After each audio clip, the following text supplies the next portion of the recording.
如果你要用的时候呢，就直接打开了。我就是那一种，我希望装备看起来越不专业越好的那一种，你懂吗？如果你有调色，这一台是绝对推的。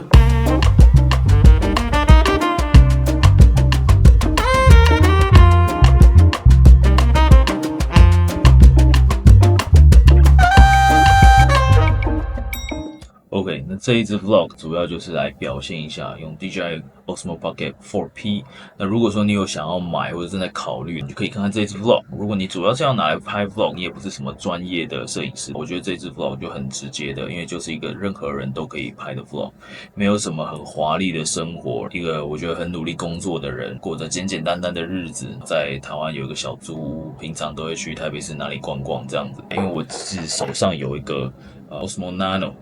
因为我自己是一个 I 人，那我其实觉得 Osmo Nano 已经把我胃口养大了，因为在外面拍摄的时候，没有人会注意到它。我拿着它也很方便，直接丢口袋就走了。但是这个 Osmo Pocket 4P 它还是有一定的长度，好，所以这个注目还是会比较严重一点，大家还是看得出来你在拍东西。所以使用起来到底方不方便，该不该买？Nano 跟这个 Pocket 之间做选择，还有例如说双镜头，还有调色效果怎么样？那我觉得可以去看看，因为我也是业余的，我也不是专业的摄影师，只是我为了我的事业，为了去建立我个人品牌。我有在做记录这样子。好 ，Let's go， 我们开始这个 vlog。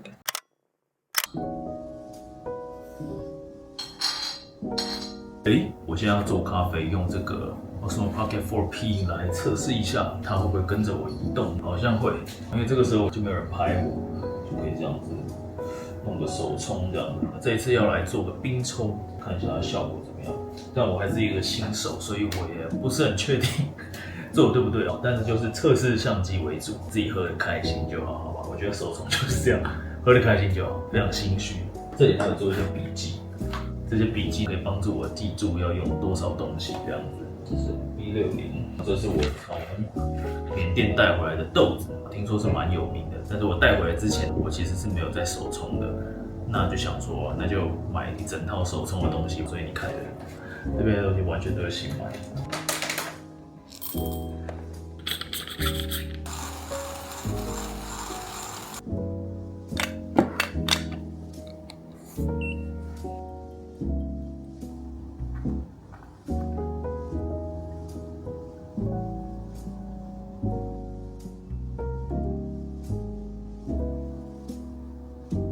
OK， 现在煮的差不多，不知道 O 不 OK， 来喝喝看，颜色是看起来不错，看得到吗？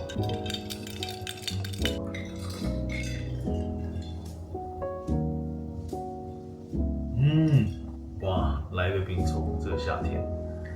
，Cheers。OK， 现在是晚上8点多，那我终于把我的品牌不停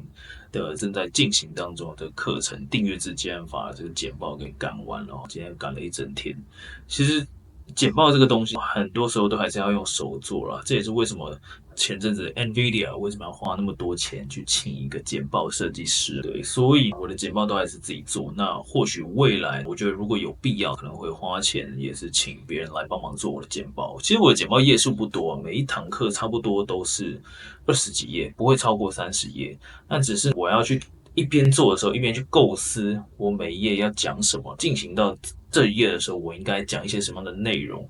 对，所以我觉得刚开始每周做一份简报这件事情，我先自己来，反正页数也还可以接受，因为我不觉得简报页数多就是一件比较厉害的事情，因为我反而觉得页数多，它可能会造成看的人或者说资讯太分散等等的，反而是你有很多东西，其实你只要放一个重点在上面，你用讲的就可以，因为重点还是你说了什么，跟你传达什么，并不是简报上面写什么。简报上面的东西对我来说比较像是提示这样子，因为前几天也比较忙一些。那在想要不要调整这个时间去运动，因为平常都是早上去运动，现在是晚上8点38，我想说现在去运动的话，差不多1个多小时回来10点洗个澡什么的，再休息，会不会刚刚好？因为原本是想说不要去睡觉前运动，会不会太有精神，或者说什么皮质醇过高之类的，但是好像可以试试看，因为之前都是早上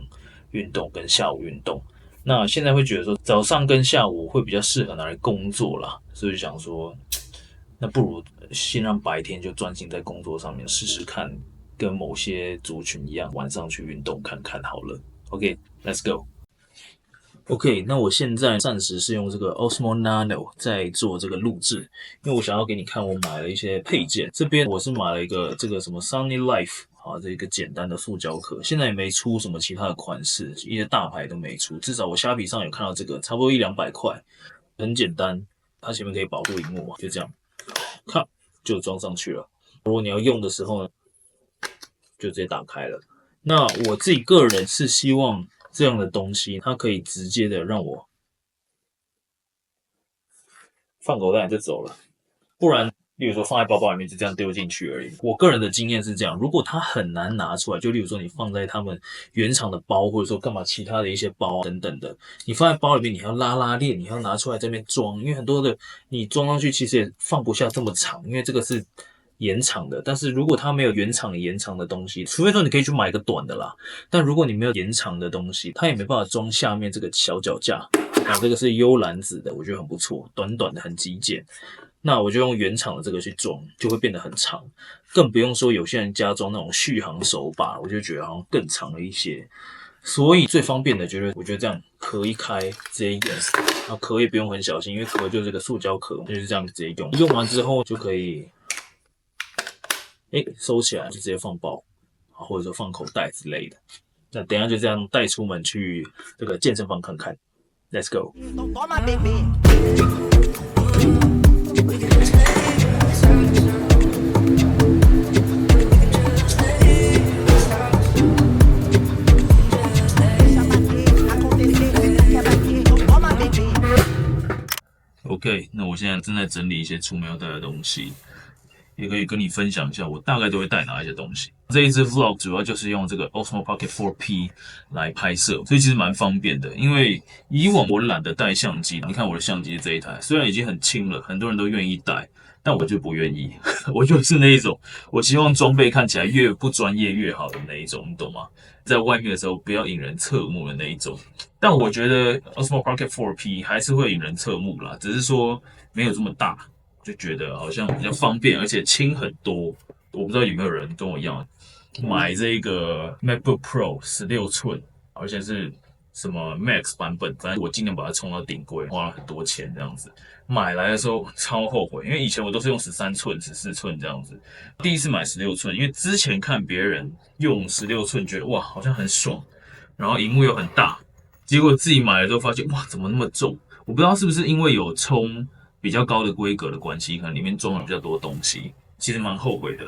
就觉得说买了那么好的电脑，虽然说可以撑很久没错，但是甚至有时候会想说是不是要买一台，比如说买一台 Neo 或者说再买一台 Air 之类的，但又觉得蛮浪费钱，因为都是笔电。对，所以我带那么重的东西出门工作，我真的没办法去背那种肩背或者是斜背的，因为真的太重了，所以我一定是背这个后背包。那我的后背包，我目前只有这一个，我只有带回来这一个。这个 Lululemon 的打折的时候买很便宜，台币不到2000块就很便宜，打折嘛，然后又很方便。耳机我基本上会带在身上，所以就先放在外面。滑鼠也要带一下。钱包我喜欢使用这种有拉链的，这个是 COS 的，之前好像前几年出的，它很方便，它有零钱袋，我觉得这很方便。可以放一些东西在里面，就这样带着，你就不用担心东西会跑出来，因为之前有一部分的人应该是跟我一样，都会怕东西会掉出来，或者说零钱没地方放，那就很烦。原本我是会带这个 Osmo Nano， 因为这一次的任务是要用这个 4P 来拍摄整支的 vlog， 所以这一次就不带，好不好？就直接不带。之前的话，我就会顺便把它放在口袋，因为它真的很小。然后等一下是要跟我一个 podcast 的来宾，也是大家如果有在关注 AI 的人，一定有追踪的一个 creator， 他是这个 Ask the ChatGPT 研究所，我不知道你有没有听过我相信如果你有在观察 AI 趋势，应该是有听过，他很常做一些很实用的分享。这个创办人叫 Selena。那他刚好从高雄来台北，之前都约不上，现在终于刚好我人在台湾，刚好他也来台北，我们就可以约上了，这样，所以下午会喝杯咖啡。我现在要赶快出门 ，OK， 所以 Let's go。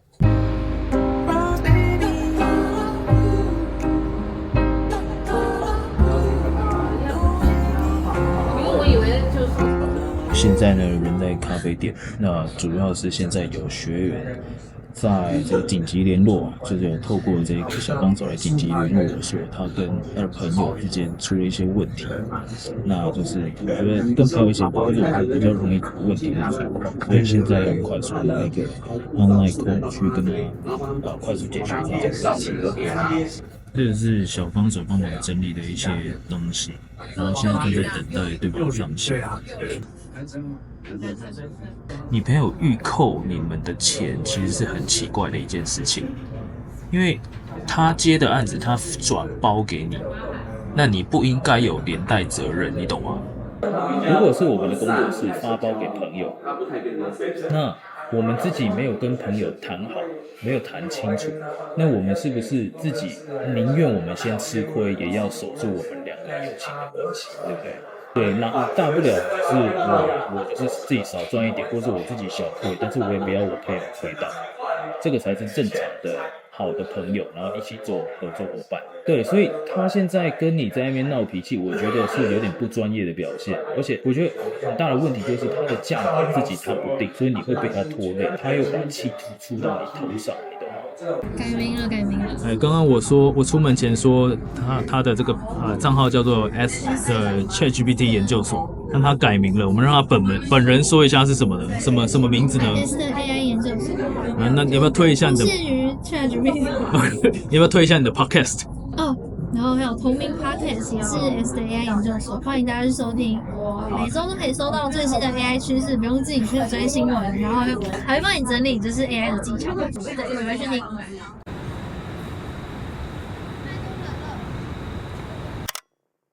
我的意思就是说，你跟他的合作期间循环的日期，你跟他分开算。好，假设我跟你讲，就是说情况应该是这样，像现在是7月9号，对不对？那7月9号，我跟你讲说，阿哲，我这边15号才可以付你钱，我觉得会计那边比较方便一点。我跟你定个3个月，我这边固定15号付你钱，我们先开始。我想要跟你开始日期是10号，可以吗？提前5天。你可能就觉得说，发哥可以接受啊，我觉得发哥不会跑。那你就给我一个方便，假设是这样，我就可以开始10号跟你先做，所以我就是15号给你钱，15号给你钱，15号给你钱。所以如果在最后一个月15号他没有要续约，一样，我们就先第3个月的10号先开始，15号给你这个钱，那就要讲好，就不会有第4个月。那你下一个月10号你就不做，反正你也没有要拿钱。了解啊，其实就是拿钱的时间跟合作的循环的日期先错开，那我觉得还 OK，但是不要把它变成好像合作完才拿就好，这个是比较陷阱的地方，因为合作完才拿可能会比较危险一点。对，但当然还是要看你相信他的程度，你知道吗？是。好，感谢发哥。不会。那大家就先照着这个简报里面记得的东西先去准备一下，刚刚那些模板也可以开始制作啦。好，恭喜你们获得这些东西了，这样子我花了一点时间去制作，所以大家记得好好去用它们，好好拿它们去赚钱，好吗？好，那今天就差不多是这样啦，大家晚安啦。哎呦，每次要拍个照什么的都会忘记耶。哇，终于上完课了。那最近正在执行订阅制接案法。前阵子才招生结束，现在是上到第3课，所以我每个礼拜都在备课觉得很充实很爽，因为这边的东西很有用，学员们的反应也都觉得很不错，从来没有看过这样，所以我是非常有自信的，我认为也可以带来满满的收获。他们只需要接到1个客户，就可以把所有的学费跟1整年的陪跑所有的学费全部都赚回来，所以我觉得是非常划算的一个交易，我也是尽心尽力。我觉得比较有自信的一点，从我开始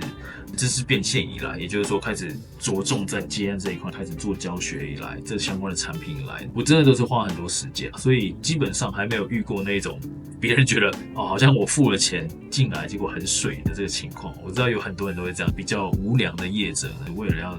赚钱，就是用知识去骗钱，那个不叫变现，那个叫骗现这样子。我的团队也小，也只有我一个人来主导一切这样子，所以我也没有什么资源，好像可以挡下很多负评干嘛的，所以能做到的就是问心无愧，然后塞好塞满，让大家真的有用。好，那这个时候我觉得我就可以很放心的睡得着觉了这样子。那也很感谢所有愿意给我好的回馈的学员们，因为大家给我那些正向的回馈，有时候我才知道有满足到大家。我也才比较睡得着觉这样子。该休息啊，下课了。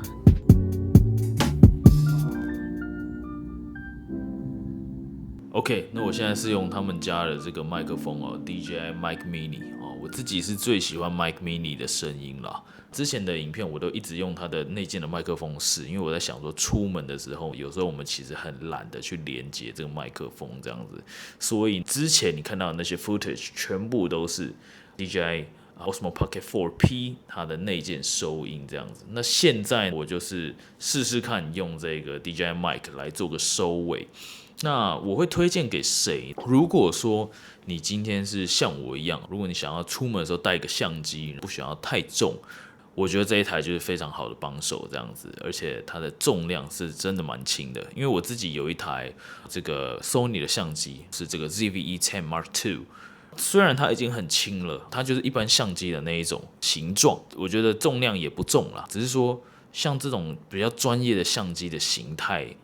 的样子，我带出门其实我是觉得蛮引人注目的啦，所以我其实不太喜欢那一种好像